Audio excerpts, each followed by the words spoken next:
자, 시간이 많이 가서 나머지 부분을 조금 하고, 일단은 우리 교재에 없는데 제가 조금 더 몇 가지 생각했던 걸 조금 더 말씀을 드릴게요. 이제 예언서 본문을 설교할 때 우리가 좀 더 참고할 필요가 있는 것들, 그냥 조금 크고 넓은 개념이기는 한데, 기본적으로 이 성서신학에 대한 관점을 좀 가지시면 좋겠다 하는 생각을 합니다. 이제 아까 제가 말씀드릴 때 그 말씀을 하나 하셨는데, 이제 성서신학이라고 할 때 우리 한국에서는 일단 성서신학이라는 표현을 안 쓰고 성서학이나 또는 주경학이라고 합니다. 그래서 성서를 연구하는 학문, 성서학 또는 성경을 주석하는, 그 경을 주석하는 학, 주경학. 그래서 이 주경학 안에 구약학과 신약학이 있습니다. 근데 제가 지금 말씀드리는 성경신학, 성서신학 또는 성경신학이라고 하는 것은 이 개념이 아니고, 이게 미국 이제 B.S. 차일즈 그때 나온 하나의 이제 운동이, 성서신학 운동이에요. 비블리컬 티올로지 무브먼트라고 하는 게 있는데, 우리나라에는 이 성서신학 전공이 없어요. 그러니까 주경학 해가지고 구약 전공, 신약 전공이 있어요. 그래서 예를 들어서 제가 거룩, 레위기 10장을 해서 제사장 사역 거룩을 쓰는데, 저는 사실은 구약이 말하는 거룩과 신약이 말하는 거룩을 다 연결시켜서 다루고 싶어요. 그런데 목사로서 설교할 때는 가능한지 모르겠지만 학문적으로 쓸 때는 커트당해요. 너는 구약 전공이니까 구약에 나오는 거룩만 다뤄. 신약에 나오는 거룩은 신약을 전공한 사람이 쓸 테니까 해서 이 구약과 신약을 넘나드는 것을 거의 금지시킵니다. 학문적인 논문을 쓸 때는. 근데 저는 이게 마음에 안 드는 거예요. 저는 구약 신학을 다 다루고 싶거든요. 근데 이 성서신학, 비블리컬 티올로지라고 하는 것이 그거예요. 그러니까 예를 들어서 에덴 모티프라고 하는 게 있습니다. 제가 배울 때 모티프, 영어 모티브, 에덴 주제인데, 그래서 에덴 동산이 있고, 여기 에덴 모티프에 기본적으로 나오는 게 나무, 짐승, 또 강, 보석, 이런 것들, 하나님의 임재, 이런 것들이 나오는데, 이런 요소들이 계속 반복되어서 나오는 걸 보면 뒤에 가서 성막이 그렇고요, 성전도 그렇습니다. 성막과 성전이 이 에덴 주제 모티프가 관통되어서 가고, 그 뒤로 가면 에스겔이 보면 성전 환상이 있잖아요. 그리고 신약으로 오면 예수님이 성전이고, 그렇죠? 또 서신서에 가면 그리스도인들이 성전이고, 그 다음에 요한계시록이 가면 새하늘과 새 땅, 새 예루살렘이 나오잖아요. 여기까지 이렇게 연결되어서 가는 거예요. 근데 현재 주경학에서는 여기서 끊죠. 여기까지는 구약, 여기부터 신약. 또 구약학자는 여기까지만 다뤄, 일로 넘어오지 마 하는데, 이 성서신학 운동은 하나의 모티프를 잡았을 때 이 모티프가 어떻게 성경 전체를 관통하는가, 전반적인 것들을 한꺼번에 다 살필 수 있어야 된다. 또 실제로 그렇게 하고요. 또 요즘 이제 이 구약학이나 신약학 쪽에서 나오는 그 흐름도 비슷해요. 그럼 성서랑 성경의 차이점은 뭐예요? 차이점 별로 없죠. 성막하고 성전이요? 아니요. 지금 뭐라고 성서? 성경하고. 성서는 진보적인 데서 많이 쓰는 거 아니에요? 이거 지난번에 말씀을 드렸는데, 성경하고 성서하고 다른 거 하나도 없어요. 다만 이제 제가 대학 다닐 때, 신대원 다닐 때는 이걸 다르게 봤죠. 성경이라고 부르는 그룹은 보수주의고, 성서라고 부르는 것은 진보주의고, 이렇게 싸웠어요. 근데 제가 다시 이제 신대원 졸업하고 15년 만에 다시 이제 공부하러 갔더니 이거 다 무너졌어요. 성서, 성경, 예언자, 선지자 다 똑같아요. 뭐 어느 거 써도 상관없어요. 너는 성서라고 쓰니까 너는 진보주의구나. 아니요, 그런 거 없어요. 지금은 그냥 다 섞어서 써요. 현재로서는. 이런 구분 안 해요. 예, 아무 의미가 없어요. 이게 서 그러면 일반 책이라는 의미, 경 그러면 뭔가 어떤 종교의 그런 것처럼 해서 우리 쪽에서는 성경을 주장하면서 하는데 근데 앞에 성자가 붙었으니까. 사서 오경 그러면 사서는 뭐고 오경은 뭐 서하고 경하고 뭐가 달라요? 같은 거예요, 사실은. 그건 옛날에 우리 저기 합동 통합 나눠질 때도 그 젊은 목사님들이 야단을 많이 맞았다고 그러잖아요. 우리 이번에 몇 기 목사님들 다 이렇게 통합해서 하기로 하고 있습니다. 이놈! 합동하기로 했다고 그래야지. 왜 통합하기로 해요? 합동이나 뭐 통합이나 뭐가 달라요? 성서나 성경이나 예언자나 선지. 그래서 제가 우리 이 교재 제일 앞에 거기 써놨는데 제가 좀 순간 당황한 게 내가 첫 시간에 분명히 얘기했었던 것 같은데 왜 다시 질문을 하지? 그래서 했는데 지금은 아무 의미가 없어요. 그냥 막 섞었어요. 그래서 저도 성경이 더 익숙하고 선지자가 더 익숙하기도 한데 이렇게 하다 보면 그냥 막 섞여서 나와요. 그리고 저도 신경 안 써요. 전혀 의미를 가지지 않고 그냥 쓰는 거예요. 예. 그래서 사실은 이렇게 뭐 예를 들면 작년인가 재작년인가 총신 그 PHM에서 김희석 교수님이 성전신학이라고 하는 책을 텍스트를 해서 비일이라고 하는 사람이 쓴 책인데요. 이 사람 제가 알기로는 신약학자인데 성전에 대한 것을 이런 식으로 구약에서 신약까지 다 관통하는 식으로 책을 썼어요. 요즘에는 이 주경학의 흐름이 이쪽으로 넘어가고 있어요. 구약 신약 너무 가르지 말고, 예? 빌, B-E-A-L-E, 빌. 박철수 목사인지 신학자인지 나 말고. 네. 이단 박철수도 있지만 네. 또 다른 박철수도 있더라고요. 그분 책을 보니까 그렇게 에덴 성전, 성막 성전, 또 이제 뭐 신약까지 구약 신약을 전체 관통하는. 네. 그다음에 예수 그리스도 교회 신자 뭐 이렇게 세하는 것을 강의 쫙 해서 성전에 관해서 쓴 책이 있었는데. 그건 제가 읽어보지는 않았기 때문에 뭐라고 말씀을 드릴 수는 없는데 개인별로 달라요. 왜냐하면 이걸 구약에서 신약까지 전체를 다룬다는 것만으로 그 사람이 보수적이냐 진보적이냐를 따질 수는 없어요. 그 내용 성경 텍스트를 어떻게 보느냐에 따라서 보수 진보가 갈라지는 거니까. 근데 어쨌든 구약과 신약을 전체 이렇게 관통해서, 그러니까 저는 거룩의 주제도 그렇게 보는 거죠. 레위기를 제가 다룰 때는 이게 제사장들의 거룩에 대한 얘기지만 신약으로 오면 너희가 왕 같은 제사장이다 그러잖아요. 모든 그리스도인이 제사장이에요. 거룩해야 할 의무가 있고 거룩을 지켜야 할 의무가 있어요. 그렇게 이제 연결을 시키고 싶은 건데 학문적인 논문으로는 그게 안 돼요. 아직까지도. 너는 구약만 다뤄. 왜 감히 신약을 다뤄. 이렇게 되거든요. 근데 질문. 예. 그 구약에서 레위인에 대한 적용은 예. 현대에 있어서는 어디까지 적용시키죠? 왜냐면 신약적으로 얘기하면 모든 성도가 다 해당된다고 볼 수 있어요. 결론적으로 단순하게 말씀을 드리면. 이제 구약 본문에 보면은 그 레위인들이나 제사장들에게만 해당되는 내용들이 제사장가 그러니까 구약에서 보면은 제사장도 똑같지가 않죠. 대제사장이 있고 그 밑에 제사장이 있고 레위인이 있고 일반 이스라엘이 있고 이방인이 있어요. 이렇게 계층 구조가 있고 이건 이제 저한테 오경 부분을 배우셨으면 레위기 할 때 다 말씀드렸을 부분인데 이게 이렇게 올라갈수록 거룩해지고 이렇게 내려올수록 부정해져요. 그러니까 이런 계층이 다 있어요. 근데 이런 것들이 예수님이 십자가의 사역에 의해서 다 무너진 거예요. 그래서 결론적으로 신약이 오면 이걸 이제 오늘날 뭐 이렇게 묶어서 이건 목사고 뭐 이건 전도사고 이건 성도 이런 식으로 할 수가 없다는 거예요. 이런 거 없어요. 신약이 오면. 그러나 구약에는 있어요. 그러니까 구약을 차분히 연구해서 이제 제가 지금 말씀드리려고 하는 것도 그건데 뭐 신약을 텍스트로 할 때는 큰 문제가 없는데 구약을 텍스트로 할 때 제가 많이 얘기하는 게 이거예요.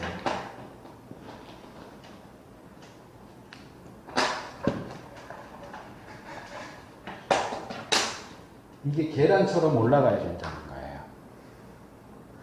자, 이게 예를 들어서 제가 레위기 10장에서 거룩에 대해서 다뤘다. 그러면 대부분의 목사님들은 어떻게 하냐면 이걸 이렇게 여기서 점프해가지고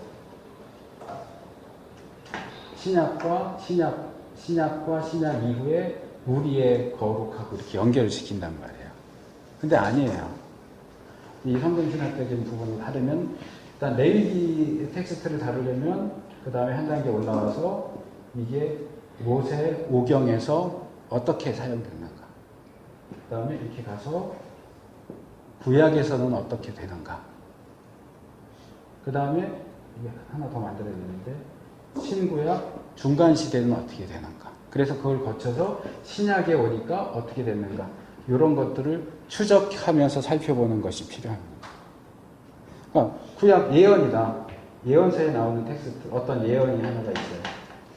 이거 지난번에 제가 한번 말씀드렸던 것 같은데 임마누엘 예언이 있어요.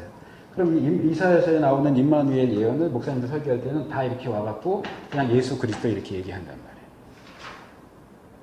근데 이렇게 건너뛰지 말고 점프하지 말고 그러면 이사야가 이 예언을 얘기했을 때 이사야 당시에는 이게 어떤 의미를 가졌을까를 연구하고 그 다음에 이게 그 이후에 유대인들에 의해서 어떻게 받아들여졌고 어떻게 개념이 정리가 되다가 신약에 와서 이게 예수 그리스도로 연결되는가 이런 과정을 하나하나 지금 성경신학에서 에덴 성막, 에스겔 성전, 예수님 그리스도인 새 예루살렘 이렇게 단계별로 계단을 걸어 올라가듯이 이렇게 거쳐서 살펴봐야 의미가 있지 여기서 에덴 동산에서 곧바로 새 예루살렘 이렇게 오면 틀리는 건 아니지만 이 중간 과정들을 통해서 하나님이 우리에게 주시고자 하는 메시지를 다 놓쳐버려요.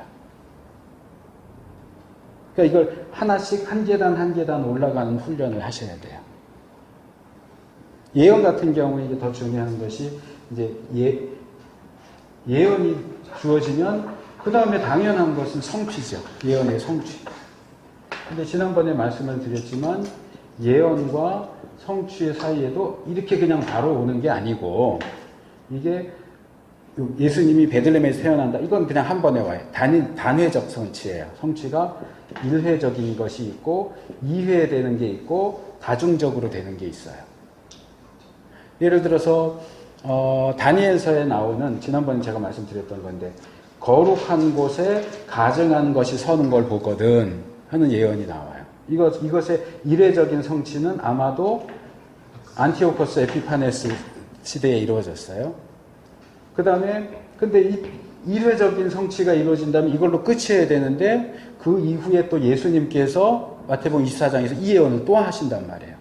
근데 이 예언은 우리가 볼 때는 2차적으로 로마에 의해서 되어졌어요. 근데 이 마태복음 24장의 예언은 마지막 때에 대한 예언이기 때문에 우리는 최종적인 성취가 한 번 더 있을 것이다. 미래에 예수님 재림 직전에. 이러면 삼중적으로 성취가 되잖아요. 그렇기 때문에 예언과 성취 사이에 이 일회적으로 끝나는 것과 이회적 또는 다중적으로 성취되는 것이 있을 때에 그것을 어떻게 이해해야 하는가 하는 부분이 예언서 본문을 설교하는 데 있어서 상당히 중요하고 이 부분에 도움을 줄 수 있는 게 성서신학이라는 거예요. 비블리컬 테올로지라는 거예요. 그러니까 이런 것과 관련된 어떤 책자들 그러니까 가장 기본적으로는 제가 예전에 이병일 목사님이랑 오세영 목사님이랑 같이 한번 책 좀 읽자 그래서 하다가 중간에 그만뒀는데 이 게할더스 보스가 쓴 성경신학 그런 책들 또는 뭐 마크 스트롬인가 하는 사람이 쓴 성경 교향곡이라는 책도 있어요. IVP에서 나온 거. 그 사람의 스승인 호이스레스인가 누군지 이름이 정확히 기억이 안 나는데 조화신학이라고 하는 것도 있어요. 그런 것들이 그러니까 구약만 다루고 신약만 다루고 한 게 아니고 어떤 한 주제가 구약에서 시작되어서 어떻게 점점 무르익어서 신약에서 완전하게 꽃을 피는가 이런 것들을 다루어주는 책들인데 그런 책들을 보실 때 우리가 다루고자 하는 텍스트가 그 전체 흐름 속에 어디에 있구나 여기 이전에는 어떻게 됐고 이후로는 어떻게 되는구나 하는 것을 알 수 있도록 도움을 많이 주게 되죠. 그러니까 이 성서신학에 대한 관심과 연구가 꾸준하게 지속적으로 되어야 한다. 그러니까 뭐 개인적으로 책을 보시거나 또는 그룹을 만들어서 뭐 독서 토론을 하시거나 또 바른 목회 아카데미에 오셔서 강의를 들으시거나 하는 것들이 도움이 되겠죠. 이제 목회자들 입장에서는 신학자들이 하는 그런 근데 참석해서 듣는 것은 좀 어려울 수 있죠. 신학자들을 대상으로 하는 거니까. 아무래도 이제 한 단계 조금 다운그레이드 시켜서 이제 목회에 실제로 도움이 될 수 있는 것들을 다루어주는 그런 그룹에서 이런 내용들을 좀 도움을 받으시면 일반적으로 성경 텍스트를 선택하고 해석하고 설교하는 그런 과정이 있어서 도움이 많이 되실 수 있습니다. 그래서 첫 번째로 예언서 설교와 가르침에 있어서 성경신학, 성서신학, 뭐 성경신학 상관없어요. 교수님. 예. 성전에 예. 그 이제 제사장의 뜰이 있고 유대인의 뜰, 여인의 뜰, 이방인의 뜰 예. 있잖아요. 이런 것들은 처음부터 정해졌습니까? 이렇게 처음에 솔로몬 성전 지을 때부터. 그건 제가 관심을 갖고 찾아보진 않아서 정확하게 모르겠어요. 성막에는 없었거든요. 그냥 성막 뜰만 있었는데 솔로몬 성전부터 있었는지 헤롯 성전부터 있었는지 헤롯 성전에는 분명히 나오는데 솔로몬의 성전 같은 경우는 제가 잘 기억이 나질 않아요. 아마 헤롯 성전 때부터 했을 가능성도 이건 확실하진 않아요. 제가 찾아보지 않아서. 근데 어쨌든 신약에 와서 헤롯 성전 때는 분명히 그 언급이 나오거든요. 이것도 이제 성전을 보면 처음에 성막이 있고 그 다음에 솔로몬 성전이 있잖아요.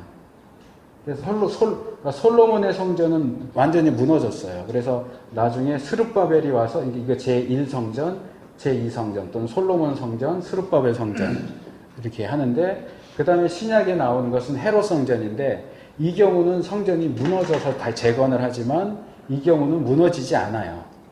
그냥 증축이에요. 제 기억엔 70몇 년인가 걸렸어요. 그러니까 예수님 살아계실 당시에도 완성이 안 됐어요. 헤롯이 이두메 사람, 에돔 사람이기 때문에 유대인들에게 지지를 끌어내기 위해서 성전 고수 작업을 하죠. 오랫동안 자기 죽은 이후에도. 근데 이게 이제 나중에 AD 70년인가? 그쵸, 성전 멸망하는 게, 네. 그때 이제 다시 무너뜨린 것이 이제 지금까지 오는 거죠. 근데 이제 이때에 대해서는 이 내용은 별로 나오지 않고요. 근데 이때 뭐 이방인의 뜰 그런 내용들이 나오지는 않아요. 그래서 이제 추측상 여기는 분명하게 나오니까 이때다 그러는데 여기도 솔로몬이 그 성전 봉헌하는 기도를 하는 가운데 이방인들도 이 성전에 와서 하나님을 향해서 기도하면 들어주십시오 하는 얘기를 하는 걸로 봐서는 이때도 이방인의 뜰이 마련되었을 가능성은 있다. 근데 이거는 더 찾아봐야 돼요. 확실한지는 몰라요. 장사하는 사람들이 와서 그건 헤롯 성전이죠. 그 헤롯 성전인데 네. 거기 어디서 장사를 했던 겁니까? 뭐 하게 된다면은 이방인들까지 허용되겠죠. 네, 이방인들을 냈던 정도겠죠. 그래서 성서신학적인 관점에서 성경을 읽는 것, 이건 선지서만이 아니라 아까 말한 에덴 모티프라든지 이제 그런 것들이 어떻게 발전되고 성숙되어 가는 것을 보시면 도움이 될 거고. 두 번째로는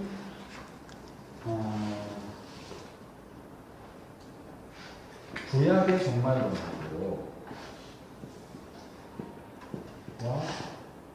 신약의 종말론에 대해서 좀 살펴보시는 것이 필요합니다. 그러니까 우리가 이제 종말론 그러면 그냥 다 똑같이 그냥 보지만 제가 이제 구약하면서 보게 되는 것은 신약이 말하는 종말론과 구약이 말하는 종말론이 똑같지 않다는 거예요. 오해하지 마시고 들으세요. 구약의 종말론은 뭐하고 비슷하냐면 이슬람에서 말하는 종말론하고 비슷해요. 정확히 말하면 종말론보다는 내세론이죠. 소위 말하는 천국이 어떤 모습일까? 뭐 작년인가 재작년에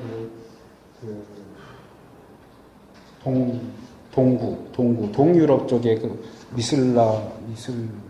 이름이 어려워갖고 무슨 볼프가 알라 그 책 써가지고 좀 난리 났던 적 있잖아요. 하나님이나 알라나 같다 뭐 이렇게 IVP에서 번역돼 나와갖고 생소한 반응이네. 넘어가야 되겠네. 자, 이슬람교에서 말하는 알라신과 기독교에서 말하는 여호와가 같으냐? 달라요. 이슬람에서 말하는 내세와 성경이 말하는 내세가 같으냐? 달라요. 근데 이 다르다는 성경 전체적인 개념에서 볼 때 그렇고 구약의 종말론이 말하는 내세관과 이슬람에서 말하는 내세관은 상당히 비슷해요. 어떤 점에서 비슷하냐 하면 한마디로 말하면 현세적인 천국이에요. 이슬람교를 믿는 여자들은 천국 가서 잘 먹고 잘 살 생각하면 안 돼요. 왜냐하면 이슬람교에서 말하는 내세는 남성 중심의 천국이에요. 그래서 이 이슬람교에서 말하는 내세는 신약에서도 비슷하게 얘기하지만 잔치예요. 술 많고 고기 많고 먹을 것 많고 여자도 많고 현세하고 다른 게 없어요. 뭐 늙고 죽고 이런 건 없지만 그냥 이 세상에서 부자들이 잘 먹고 잘 사는 것에 좀 더 확장된 형태가 이슬람교에서 말하는 내세관이에요. 그런데 우리가 생각하는 신약의 내세관이 이래요? 뭐 여자 많이 이렇게 끼고 앞에 이렇게 잔치상 해놓고 고기에 술에 뭔가 맛있는 음식 놓고 그거 먹고 마시고 그게 우리가 생각하는 천국이에요? 아니잖아요. 이 이슬람교에서 말하는 천국인데 이 천국이 구약에서 말하는 천국하고 비슷. 엄밀히 말하면 구약에서는 천국을 얘기하지 않아요. 신약에서는 예수님의 재림을 얘기하죠. 근데 구약에서 여기에 해당되는 것은 뭐냐면 여호와의 날이에요. 여호와의 강림이에요. 그러니까 신약에서는 우리가 이 땅을 쭉 살다가 예수님이 재림하시면 뭐 새하늘과 새 땅, 여기 심판도 있고 새하늘과 새 땅 해가지고 하늘과 땅 그리고 천국 뭐 이렇게 해갖고 얘기가 진행이 되잖아요. 구약에서는 그렇지 않아요. 이스라엘이 그냥 살다가 여호와께서 강림하시면 어떻게 될까요? 이스라엘은 세계 모든 나라들 중에 최고 강대국이 되고 그동안 이스라엘을 괴롭혔던 다른 이방 나라들은 이스라엘에게 복속합니다. 뭐 내세, 천국, 영적인 것 이런 개념 없어요. 구약에서는.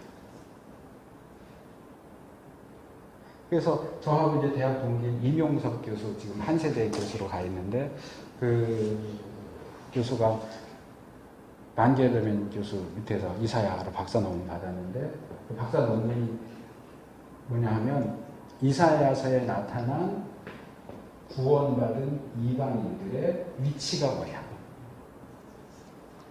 유대인들과 볼 때 유대인들 둘 중에 하나예요. 유대인들과 동등하냐 유대인들보다 밑에 있느냐.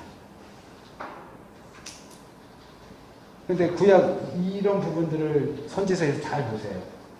뭐 스갈에서도 그렇고 이방인들 유대인들 섬기게 돼 있어요. 근데 이제 그 교수의 결론은 동등하다가 결론인데 저도 그 논문을 보질 않아갖고 왜 어떻게 동등하다는 결론이 나왔는지는 모르겠는데 이 구약 종말론에는 이 두 가지가 같이 나와요. 그 제가 첫 시간에 예언자적 원근 통시법 말씀드렸잖아요. 역시 기억이 안 나시는 표정들인데. 자, 산이 두 개, 세 개가 있는데, 산이 이렇게 두 개가 있는데, 가까이서 보면, 이 산이 두 개가 있고, 여기 골짜기가 있구나 하는데, 저기 멀리서 보면 이 산이 그냥 이렇게 하나로 보여요. 이게 선지자들이 미래를 내다보는 그 시야예요. 그러니까, 신약에 우리가 볼 때는 예수님의 초림이 있고, 예수님의 재림이 있어요. 예수님이 이 땅에 오시는 게 두 번이에요. 그런데 구약의 예언자들은 그냥 예수님의 오심, 메시아의 오심, 뭉뚱그려서 하나인 것처럼 얘기를 해요. 그러다 보니까 그들의 메시지 안에는 초림에 대한 메시지와 재림에 대한 메시지가 섞여 있어요. 뒤죽박죽으로. 어디는 고난받는 얘기가 나오고 어디는 왕으로서 오시는 얘기가 나오고 이런 게 섞여 있는데 이들 개념 속에서는 초림과 재림의 개념이 없어요. 근데 우리가 신약 가까이 오니까 예수님이 두 번 오는구나.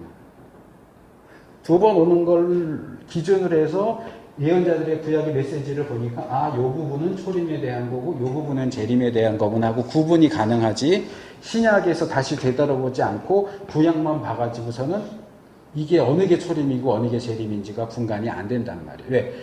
두 번 오신다는 개념 자체가 없어요. 뭉뚱그려서 하나만 간단 말이에요.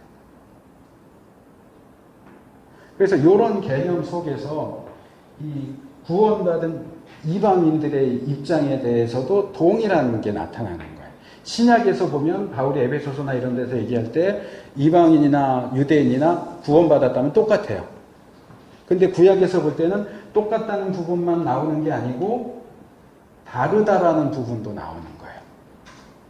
그래서 이방인이 이때 이제 죽지 않고 살아남은 이방인의 경우 유대인들을 섬기지 않으면 뭐 크게 벌을 받는다거나 이런 식의 얘기들이 나온다는 거예요. 이게 이제 우리를 혼란스럽게 만들어요.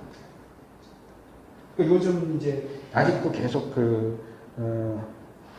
활동을 하고 있는 이제 이스라엘 회복운동 같은 경우에도 기본적인 개념이 이거예요. 신약 로마서 9장이나 이런 어떤 예수님의 가르침에 의하면 그러니까 우리 기독교는 기본적으로 신약 종말론 위에서 모든 것들을 봅니다. 그런데 이스라엘 회복 운동을 하는 사람들의 입장은 구약 종말론이 더 우세해요. 그러다 보니까 기본적으로 유대인이 있고 이스라엘이 있고 그다음에 성전이 있고 그다음에 이제 바깥으로 이방인들이 있는 거예요. 이방인인데 이제 이방인 그리스도인들, 이방인 안 믿는 그리스도인 많이 바깥에 있고. 그러니까 온누리교회에서도 그거 하잖아요. 왜 우리가 유대인을 축복해야 되느냐? 왜 우리가 이스라엘을 축복해야 되느냐? 이들을 축복해야 우리가 복을 받기 때문이다. 창세기에 나오는 그 아브라함에 대한 이야기를 지금까지 끌어다가 쓰면서 이렇게 얘기를 해요. 그래서 이 회복 운동하는 사람들 중에는 이제 앞으로 이스라엘이 그 땅을 다시 회복하고 에스겔이 예언해서 봤던 그 성전 지을 텐데 전 세계에 있는 모든 교회들은 이 성전을 짓기 위한 헌금을 해라. 그리고 성전 지으면 여기서 다시 짐승 제사 드려야 된다. 이건 구약 종말론이에요. 그러니까 구약 종말론에서 이 부분은 구약이기 때문에 나오는 부분이고 신약에서는 인정하지 않는 영역이에요. 우리의 기준은 제가 구약이 전공이지만 구약 종말론이 기준이 아니고 신약 종말론이 기준이에요. 제가 복에 대해서 얘기했던 거 기억하시는지 모르겠는데 구약에서의 복은 물질적인 복이 바깥으로 나오고 영적인 복이 안으로 들어가 있어요. 물질적인 복만 얘기하는 게 아니고 물질적인 복 안에 영적인 복이 들어가 있는데 이게 신약으로 오면 바뀌어요. 영적인 복으로 에베소서에 있는 하늘에 속한 신령한 복들을 우리에게 주신 영적인 복이 바깥으로 나오고 그렇다고 물질적인 복이 전혀 없느냐? 물질적인 복이 안으로 역전되는 안과 밖이 바뀌어져요. 이 구약 종말론과 신약 종말론도 마찬가지예요. 이 구약 종말론이라고 하는 것 안에 신약 종말론의 요소가 들어가 있는데 이게 오면 신약 종말론의 것이 영적인 것이 바깥으로 나오고 이 물질적인 부분이 안으로 들어가요. 근데 이스라엘 회복 운동하는 사람들은 이걸 여전히 이걸 인정하지 않고 계속 이걸 얘기하는 거예요. 그래서 이건 이제 저도 계속 좀 더 연구를 해봐야 되겠다라고 생각하고 있는 영역이에요. 그런데 일단 제가 가지고 있는 인사이트를 나누는 건데 구약 종말론과 신약 종말론이 어떻게 다른가? 그것이 우리가 구약을 보고 신약을 보는 데 있어서 어떻게 도움이 되고 얼마나 필수적인가 하는 것들 좀 생각을 하시면 좋겠고요. 이제 하나만 말씀드리고 끝낼게요. 세 번째로 구속사적 설교 내지는 그리스도 중심적 크리스토 센트릭 설교와 모범적 설교에 대한 부분인데요. 이것도 좀 생각을 해보실 필요가 있어요. 지금 여기 뒤에 이제 그 이사야 6장하고 또 하나 해갖고 샘플로 제가 제시해 놓은 게 있는데 거기서 이제 강조하는 건 이게 구속사적인 거예요. 우리가 예를 들어서 임마누엘 그 예언에 있을 때 아하스가 나오고 이사야가 나온단 말이에요. 그래서 하나님이 한 아이를 주실 텐데 그 아이가 자라서 젖과 꿀을 먹고 선과 악을 분별할 때쯤 돼서는 지금 북쪽에서 쳐들어온 아람과 북이스라엘 연합군이 다 패배당하고 없어질 것이다. 그럴 때 이제 우리가 이 본문을 선택할 때 이사야는 계속 얘기하죠. 하나님을 믿어라. 아수르나 애굽을 의지하지 말고 여호와 하나님을 믿어라. 그래서 이사야는 여호와 하나님을 믿는데 아하스는 하나님을 믿지 않는단 말이에요. 그럴 때 우리가 설교할 때 우리가 이사야처럼 믿는 사람이 됩시다. 아하스처럼 하나님 믿지 않는 사람이 돼서는 안 됩니다. 이렇게 끝나면 이건 모범적인 설교죠. 근데 이렇게 구약의 예언이나 텍스트들을 모범적인 설교로만 끝내고자 할 때 우리가 구속사적인 측면을 놓칠 수 있다는 거죠. 과연 이 텍스트가 이사야 같은 사람이 되라, 아하스 같은 사람은 되면 안 된다. 그것만이 이 텍스트의 목적이겠네요. 이걸 전체 구원 역사의 흐름 속에서 메시아에 대한 예언, 창세기 3장 16절에 나오는 여자의 후손에 대한 얘기부터 마태복음에 나오는 예수님 탄생에 대한 이야기에 이르기까지 이 전체적인 구속사적인 흐름 속에서 한 부분에 이제 이사야와 아하스가 있는데 여기서 이 이마누엘에 대한 예언이 차지하는 위치가 뭐고 거기서 우리에게 던져주는 의미가 무엇인가. 그러니까 이건 아까 전사님이 앞 시간 끝에 질문하신 거하고 같아요. 결국 이렇게 모범적인 설교를 할 때는 대부분 이게 개인적인 적용으로 가게 돼 있어요. 근데 이 전체적인 구속사적인 전체적인 흐름 속에서 보면 공동체적인 것도 같이 언급이 될 수가 있겠죠. 그러니까 항상 개인적인 것과 공동체적인 것이 서로 균형을 잡아야 되고 모범적인 것과 구속사적인 것이 균형을 잡아야 되고요. 그리고 이제 그리스도 중심적 이게 이제 화란의 고재수 말고 누구지? 예? 그 그리스도 중심적 설교 책 요즘 계속 많이 나온 학자인데 갑자기 이름이 생각이 안 나네. 유명한 사람인데 구속사적인 설교란 무엇인가 해가지고 또 이제 뭐 요즘에 뭐 창세기에서 그리스도를 설교하기, 뭐 전도서에서 그리스도를 설교 그런 책들 계속 나오는 분이 있는데 그 부분하고 이 모범적 설교도 우리가 좀 같이 해서 볼 필요가 있어요. 이제 제가 아는 목사님 한 분이 이걸 막 주장하시는 분인데 예수님이 그 말씀하시잖아요. 너희가 영생이 있을 거라고 믿고 성경을 연구하는데 그 성경은 나에 대해서 말하는 거다.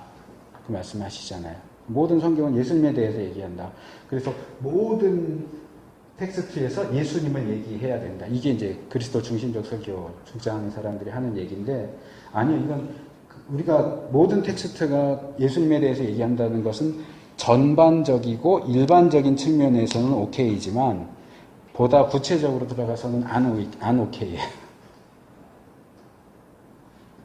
예를 들어서 레위기에 진설병을 떡 12개를 6개씩 2줄로 이렇게 해서 하나님 앞에 일주일에 한 번 올려드려라. 자, 그리스도가 여기 어디 있어요?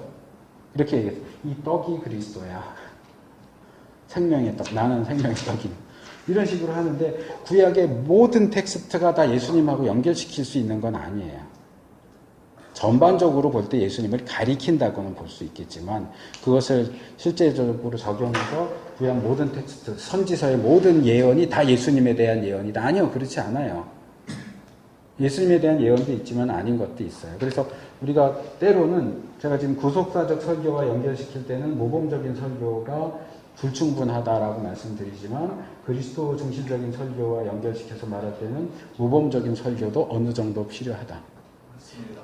제가 예전에 그 서울에 있는 교회 있을 때 그 원로 목사님 아까 본 챙기기만 말고 설교하고 전도하는데 써야 된다고 했던 그 목사님께서 주일 오후마다 설교를 하시는데 하셨었는데 그분 되게 염려스럽게 그 말씀을 하셨어요. 요즘 젊은 목사들 설교 보면 복음 설교가 없고 다 모범 설교다. 근데 저는 거기에 동의할 수 없어요. 복음 설교만 하니까 한국교회가 이 모양인 거예요. 예수 믿고 구원받는 것만 알아서 어떻게 살아야 할지, 사람들은 어떻게 대해야 할지, 사회 안에서는 어떤 역할을 해야 되는지 그건 아무것도 신경 안 쓰고 그냥 예수 믿고 구원받고 그 다음에 교회 나가서는 나 하고 싶은 대로 살고. 아니요. 모범 설교 해야 돼요. 그분 얘기는 이제 그렇죠. 복음 설교 아니고 윤리 설교만 한다. 윤리 설교 해야죠. 기독교 윤리 설교 해야죠. 우리가 기독교인으로서 어떻게 살아야 하는지 가르쳐야죠. 예수 믿고 구원받고 전도해와라. 이게 끝이 아니잖아요. 성경이. 그럼 뭐하러 66권이나 주셨겠어요. 윤리 설교만 하면 문제지만 그렇죠. 윤리 설교만 하면 문제죠. 문제지만 윤리 설교도 때로는 해야 된다고 생각하는 그렇죠. 이유가 뭐냐면 네. 바울도 고린도전서에 보면은 구약에 있는 백성들이 불평하다가 이렇게 됐다. 예. 너희들은 불평하지 예. 말라. 가늠하다가 이렇게 됐다. 너희는 가늠하지 말라. 이렇게 모범적인 어떤 그 사례를 들어서 그런 어떤 설교를 하잖아요.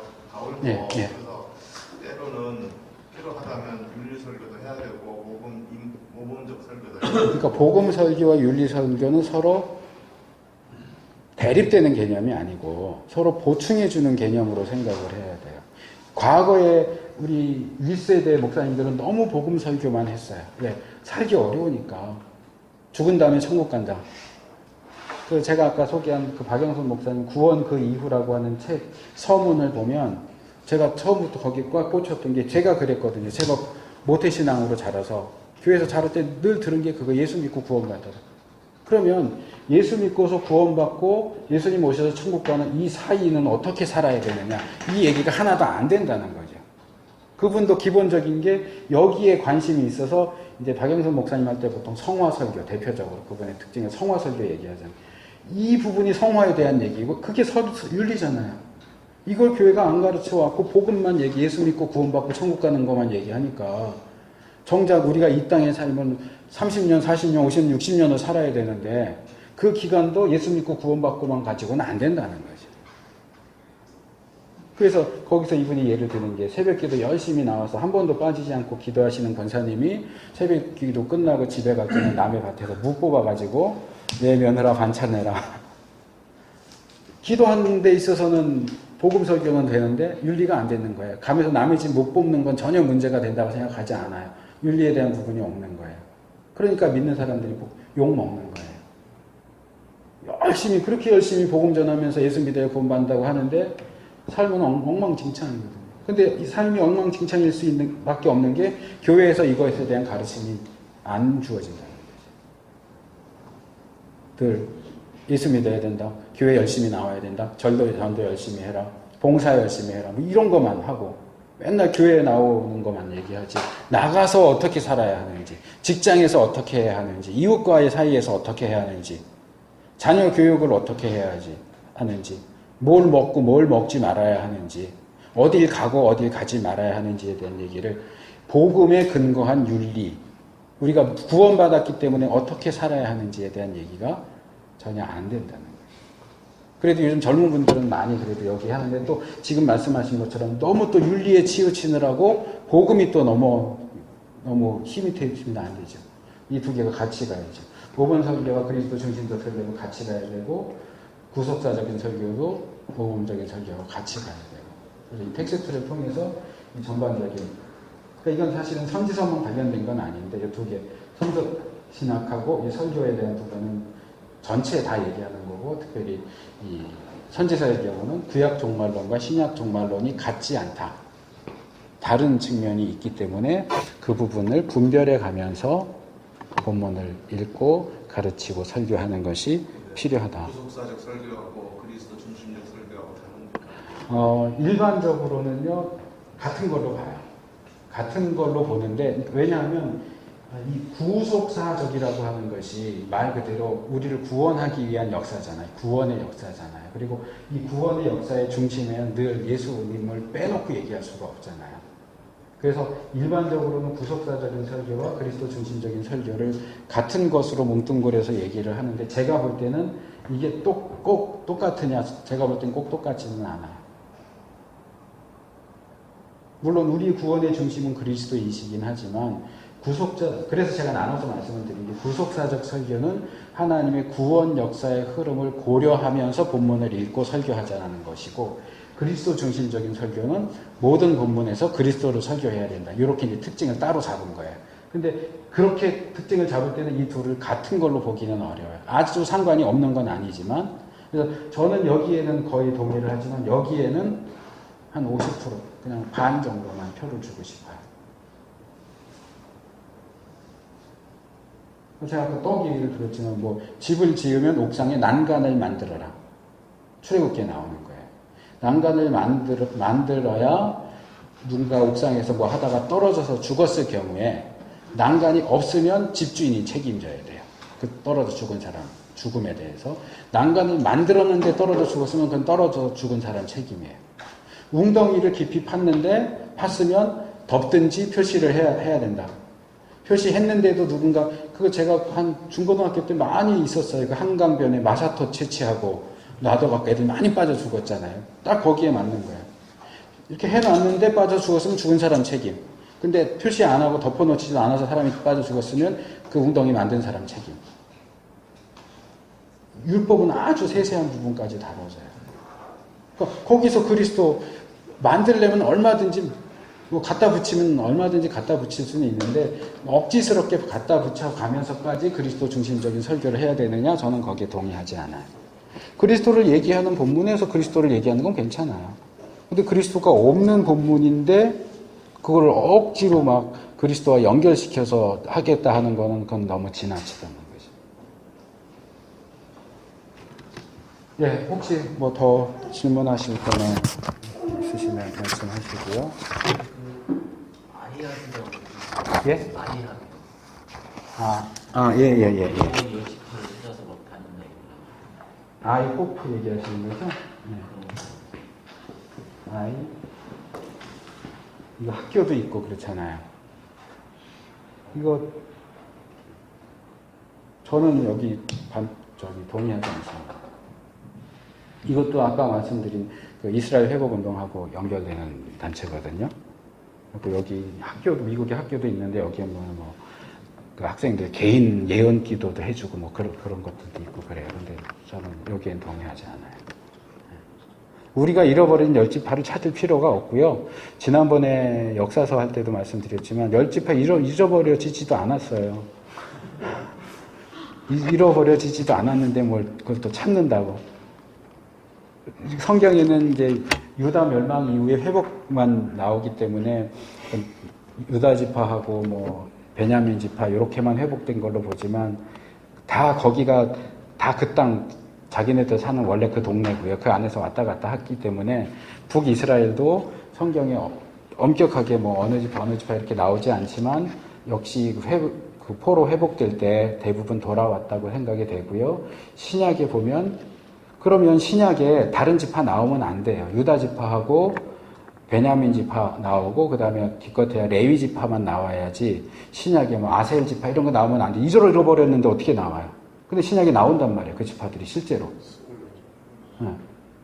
그 잃어버렸지 않았다는 얘기예요. 단지파가 사라진 것도 뭐 중간에 이야기가 안 나왔다고 해서 꼭 없어졌다고 말할 수도 없고 또 단지파가 사라졌기 때문에 단군의 후손인 우리가 단지파라고 그렇게 얘기하는 그것도 말도 안 되는 얘기고요. 그러니까 제가 저랑 신대원 동기인 김경렬 교수라고 요즘에 한참 레위기, 민수기도 강의하러 전국을 다니는 그분이 가끔가다 이제 페이스북에 올리면서 그런 말을 써요. 요즘 이러한 그 주장들이 되는데 이런 야매 해석에 속지 마시기 바랍니다. 야매 해석이 되게 많아요. 그게 아마 유동근 목사인가 정확히 모르겠는데 알이랑 민족 뭐 이렇게 해가지고 그 이제 단지파 관련해갖고 막 하는 그 몇 년 작년인가 재작년에 뭐 국회에 가서도 그 뭐 강의했다고 막 이렇게 신문에 뜨고 그랬는데 아니 그거 다 야매입니다. 뭐 어떤 주장이 된다고 해서 다 그대로 믿고 받아들이고 그러면 안 돼요. 잘 분별하셔야 돼요. 이것도 건전한 단체라고 보기는 어렵습니다. 네. 또 다른 질문 없으신 것 같은데, 네. 그러면 오늘 여기까지 하겠고요.